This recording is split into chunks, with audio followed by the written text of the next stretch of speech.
Avec le développement du Web 2.0, apparaissent de nouveaux métiers et surtout de nouveaux concepts d'emploi, hein. Aujourd'hui, Maurice, vous nous emmenez dans l'univers des influenceurs web, ces nouveaux rois de la pub 2.0 qui deviennent de plus en plus incontournables au sein des stratégies de communication des marques et des entreprises.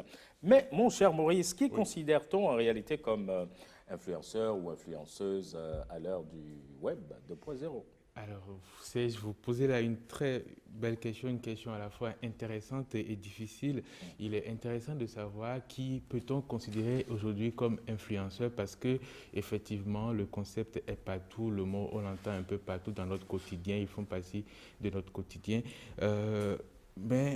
Et pour certains même, c'est un emploi hein, à temps plein. En Ouais. même temps, c'est aussi difficile de répondre à la question car les attributs de l'influence sur le web ne sont pas clairement établis. C'est-à-dire n'importe qui peut se lever et s'auto-proclamer Ouais. Il n'a influenceur. pas besoin de diplôme pour. Voilà, il n'y a pas besoin de diplôme, il n'y a pas un centre de formation pour ça. Alors, dans une tentative de définition, je dirais qu'un influenceur est généralement un internaute qui, par sa présence sur les réseaux sociaux, a acquis une certaine notoriété sur les réseaux sociaux et sur les blogs, est parvenu donc à devenir un relais d'opinion auprès des consommateurs par la taille de son audience. Et quand je dis audience, il faut penser au nombre d'abonnés qu'il a sur sa page, bien sûr son compte Instagram ou Twitter, les interactions qu'il génère, donc les likes, les commentaires. Et c'est cette audience-là que les marques et les entreprises viendront chercher pour essayer de grappiller des clients, des consommateurs en réalité. Alors, mais comment est-ce que le phénomène de l'influence s'est-il construit au fil des ans? Pour comprendre la clé du succès des influenceurs, ce qui fait d'eux qu'ils sont aujourd'hui indispensables, je dirais, pour la stratégie de communication 2.0 des marques et entreprises, il faut remonter un peu aux origines du phénomène. Le phénomène d'influence a commencé à émerger vers la fin des années 90 avec l'apparition du web social favorisé par, et aussi ça a émergé aussi au niveau au milieu, dans la décennie 2000, avec la création de Facebook en 2004, Twitter Twitter par la 2006, suite. voilà, par la suite.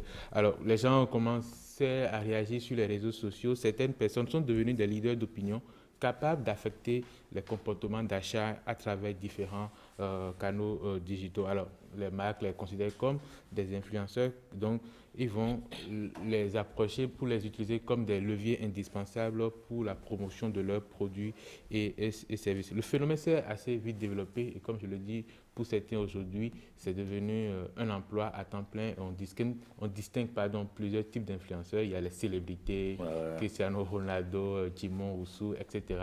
C'est des gens qui sont présents sur les réseaux sociaux, qui ont des dizaines de millions de followers. Il n'y a Donc, pas Messi là, non? il y a Messi dedans, Ouais.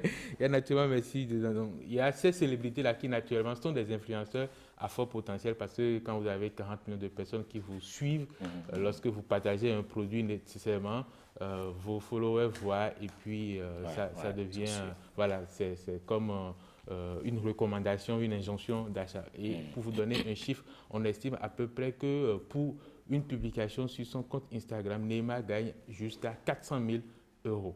400 000 euros pour vous donner à peu près l'idée de ce que ça peut générer. Évidemment, quand on dit Neymar, c'est vraiment le top niveau en fait. Il y a aussi ce qu'on appelle les macro-influenceurs donc, qui ont des abonnés jusqu'à 10 millions, les nanos donc, qui ont des communautés plus modestes, mais aussi il y a les différents secteurs d'activité aussi qui distinguent les influenceurs. Donc ceux qui vont se concentrer par exemple dans le fitness, dans la tech, ou bien dans l'alimentation, ou encore il y a aussi les canaux digitaux. Certains vont seulement se concentrer sur Instagram, d'autres vont rester sur Facebook ou TikTok, qui est un nouveau réseau social qui est en développement actuellement. J'ai une dernière question à vous poser, hein, mais puisque vous avez parlé de Cristiano Ronaldo, de Léo Messi, puis de Neymar. On va faire, rester avec moi, on va faire le sport, puisque ma question c'est de savoir jusqu'où va la légitimité de ces influenceurs. Est-ce que Herman est là? Ils doivent avoir bien leurs limites à eux aussi, hein. Vous allez répondre à la question juste après que j'ai discuté avec Herman Amega. Herman, venez. C'est pour ça que je... Bon, d'accord. Alors, puisque vous êtes là, Oui. répondez alors à ma question. Jusqu'où va donc, je le disais, la légitimité de ces influenceurs? Est-ce qu'ils n'ont pas de limite? Je suppose qu'ils en ont Bien quand sûr même, hein. qu'ils ont leurs limites car les influenceurs ne font pas toujours l'unanimité. On commence même à s'interroger sur l'efficacité de cette stratégie pour les marques et les entreprises parce qu'ils sont appelés à affecter le comportement d'achat de leur communauté, de consommateurs.